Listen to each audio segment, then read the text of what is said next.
How to do a split screen on Google Chrome. Hello everyone, welcome back to our channel.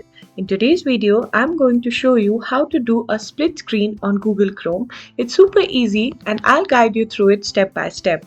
Now, let's get started. First thing first, you need to open up your Google Chrome. Once you have done that, you need to press the Windows key and then you need to press the left key on your keyboard. This will snap your Google Chrome to the left side.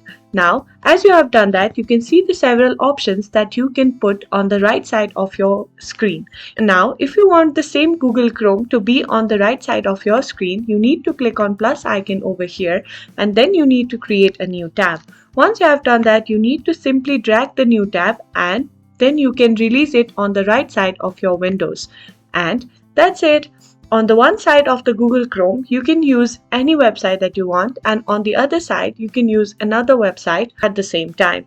And that's it. You now know how to use the split screen on Google Chrome. If you found this video helpful, please give it a thumbs up, subscribe to our channel, and I'll see you in the next video.